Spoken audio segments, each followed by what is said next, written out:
उत्तर प्रदेश के मुख्यमंत्री योगी आदित्यनाथ इस बार कुछ ऐसा फैसला करने जा रहे हैं जिससे वो लोग बाप बाप करेंगे जो लोग अपने माता पिता का ध्यान नहीं रखते। भाई योगी आदित्यनाथ किसी भी चीज में बहुत क्लियर थॉट प्रोसेस रखते हैं, कानून व्यवस्था एकदम टाइट रखते हैं, कड़े फैसले लेते हैं, सबको पता है। लेकिन आज जो योगी फैसला ले रहे हैं या लेने जा रहे हैं उससे वो इतना कमाने वाले हैं कि आपको यकीन नहीं होगा, और उस कमाई के बारे में बताऊंगा। सीएम योगी का हंटर अब ऐसे लोगों पर चलेगा जो माता पिता की प्रॉपर्टी पर तो हक जमाते हैं लेकिन उन्हीं माता पिता को बेघर करने में हिचकते हैं। सीएम योगी अब ऐसा सख्त कानून लाने जा रहे हैं जिससे अब यूपी में कोई भी अपने माता पिता को बुढ़ापे में बेसहारा छोड़ने की बेदर्दी नहीं दिखा पाएगा।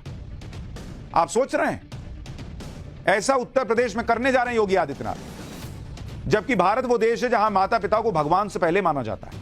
हमारे यहां माता पिता के लिए पूजनीय जैसे शब्दों का इस्तेमाल होता है, लेकिन एक सच्चाई यह भी है कि भारत में बहुत से बुजुर्ग माता पिता की स्थिति बहुत खराब है। भाई उनके बच्चे बुढ़ापे में आकर उनकी देखभाल करना बंद कर देते हैं, खाली प्रॉपर्टी से मतलब रह जाता है।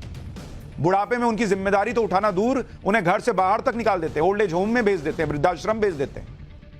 बहुत से बच्चे अपने मां बाप से जब तक रिश्ता रखते हैं जब तक उनके पास पैसा, पेंशन या पुरानी संपत्ति, और जैसे ये संपत्ति मिल जाती है तो वो लोग अपने माता पिता को छोड़ देते हैं।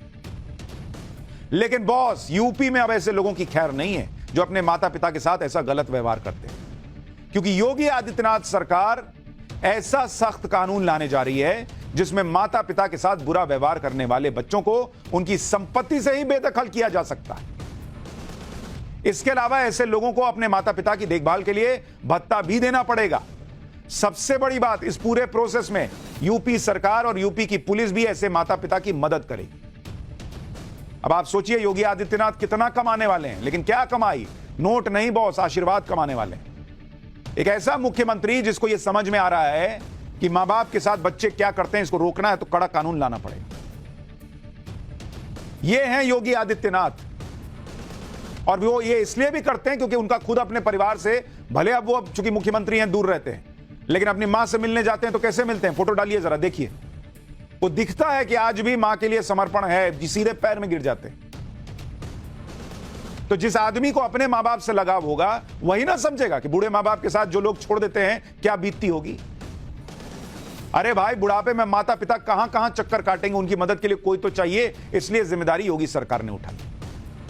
आप देखिए, जो माता पिता पूरे जीवन अपने बच्चों को पालते पोसते हैं, उनके सपने और जरूरतों को पूरा करने के लिए संघर्ष करते हैं, और जब यही माता पिता बूढ़े हो जाते हैं तो कुछ लोग इन्हें बोझ समझने लगते हैं।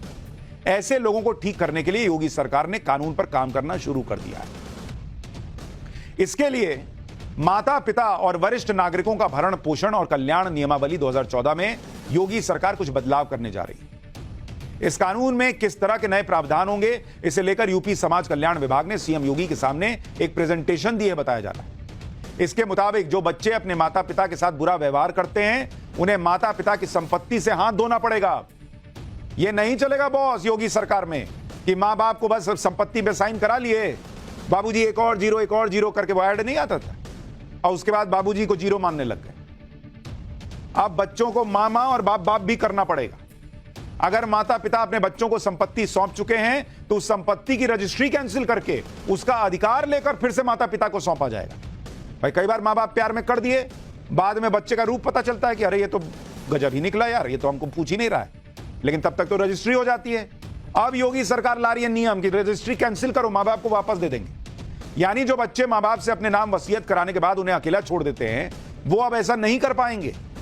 हालांकि ये सारे अधिकार केंद्र के कानून माता पिता और वरिष्ठ नागरिकों का भरण पोषण एवं कल्याण अधिनियम 2007 में दिए गए हैं, लेकिन योगी सरकार इस कानून को आसान तरीके से लागू करवाने पर अब काम कर रही है, जिसमें बुजुर्ग माता पिता अपने बच्चों को 30 दिन के अंदर अपनी संपत्ति से बेदखल भी कर सकते हैं। इसमें संबंधित विभाग की जिम्मेदारी तय की जाएगी, और सबसे बड़ी बात, इस पूरी प्रक्रिया में यूपी पुलिस भी बुजुर्ग मां बाप की मदद करेगी। अब तक माता पिता को अपने ही स्तर पर यह सारे काम करने पड़ते थे, इसमें एक जगह से दूसरी जगह चक्कर काटने पड़ते थे, लेकिन अब यूपी में ऐसा नहीं होगा। इस कानून के आने के बाद वो बच्चे संभल जाएंगे जो अपने माता पिता को बोझ समझते हैं और उनकी संपत्ति हथियाने के बाद साइड कर देते हैं। यह बड़ी बात इसलिए है क्योंकि उत्तर प्रदेश में यह फैसला जो योगी आदित्यनाथ लेने जा रहे हैं वहां पर बड़ी आबादी बुजुर्गों की है। भाई आप उत्तर प्रदेश की आबादी सुनते हैं कि भाई 20 करोड़ 25 करोड़ के आसपास है, लेकिन उसमें बुजुर्ग कितने आपको पता है? यूपी में जो बुजुर्ग हैं उनकी संख्या आप देखिए, यूपी के अंदर करीब 2 करोड़ बुजुर्ग हैं उत्तर प्रदेश के अंदर, 2 करोड़। अब आप सोचिए 2 करोड़ लोग योगी आदित्यनाथ को आशीर्वाद ही ना देंगे कि भाई इस बुढ़ापे में कोई तो है जो सोच रहा है, और वो कमाई किसी पैसे वाली कमाई से बहुत ऊपर हो जो योगी आदित्यनाथ कमा रहे हैं। माता पिता को उनका सम्मान और हक दिलवाने के लिए योगी सरकार ने इस बात को समझा कि कानून बनाने और कानून को लागू करने में बहुत फर्क होता है। आप देखिए कानून तो पहले से ही था, इसके लागू करने में दिक्कतें आ रही थी। अभी लगभग 70% बुजुर्ग अपने बच्चों के अत्याचार को सहन कर रहे हैं, सिर्फ 30% ही कानूनी रास्ता अपना पाते हैं। इसकी सबसे बड़ी वजह यह है कि आज भी भारत में बहुत से बुजुर्ग लोक लाज के डर से अपने बच्चों के खिलाफ कानूनी कार्रवाई करने से हिचकिचाते हैं। अच्छा, उनको यह भी लगता है कि अब कौन पुलिस के लफड़े में पड़े, कौन इस झगड़े में पड़े, पुलिस साथ देगी नहीं देगी। इसीलिए कह रहा हूं कि अब योगी सरकार कह रही कि नहीं, पुलिस आपका साथ देगी बॉस, आप लड़का अगर नालायक है तो हम आपको जो है संपत्ति दिलाएंगे, हम आपको सम्मान दिलाएंगे।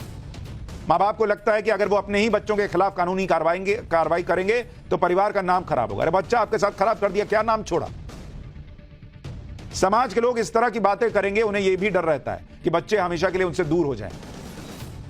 बच्चा पास रख नहीं रहा, समाज क्या बोलता है जी? समाज आपको रखता है। अपना घर चलाने के लिए, अपनी बची जिंदगी चलाने के लिए आपको अपनी संपत्ति चाहिए।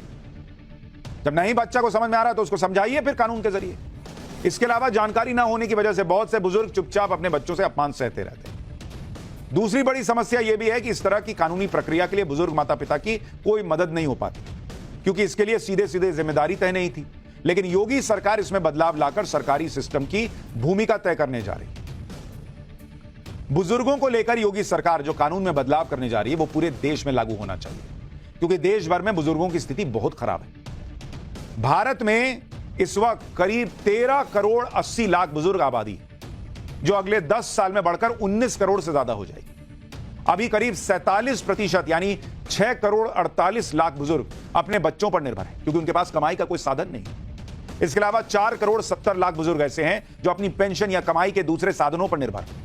बुजुर्गों की बिगड़ती हालत को जानने के लिए कुछ साल पहले एक सर्वे किया गया, जिसमें 70% बुजुर्गों ने माना कि उनके पास कमाई का कोई साधन ही नहीं था। कमाई का साधन तो बच्चों के पास भी नहीं था, पॉकेट मनी मांगना पड़ता। लेकिन मां बाप, अरे मेरा बाबू, अरे मेरा सोना करते थे। और जब मां बाप के पास कमाई का साधन नहीं रह जाता है तो वो बोझ बन जाते हैं। सम्मान से जीने की उम्मीद में 36% बुजुर्गों ने कहा कि वो बुढ़ापे में भी काम करना चाहते हैं। 40% बुजुर्गों ने कहा कि वो जब तक हो सके काम करना चाहेंगे ताकि अपने परिवार में सम्मान के साथ जी सके। एक सर्वे के मुताबिक देश भर के 40% बुजुर्ग अपने परिवार के व्यवहार के चलते डिप्रेशन में। 10% लोगों ने माना कि उनके बेटे और बहू ने उनके साथ मारपीट तक की। माता पिता के साथ अच्छे व्यवहार के लिए बच्चों में अच्छे संस्कारों का होना बहुत जरूरी है, लेकिन जो बच्चे अच्छे संस्कार नहीं सीख पाते उनके लिए यूपी में योगी आदित्यनाथ से अच्छा इंतजाम कौन कर सकता? वैसे अगर अभी से ही कुछ पैसा जमा कर लिया जाए तो सम्मान से बुढ़ापा गुजारने की उम्मीद बढ़ जाती है। मैं आपको समझाता हूं कि किस तरह एक छोटी सी बचत आपका बुढ़ापा आसान बना सकती है।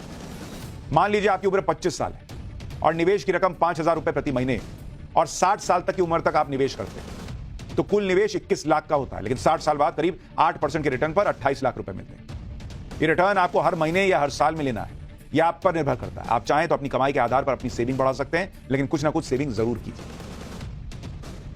लेकिन इतना जरूर है कि योगी आदित्यनाथ के इस फैसले के बाद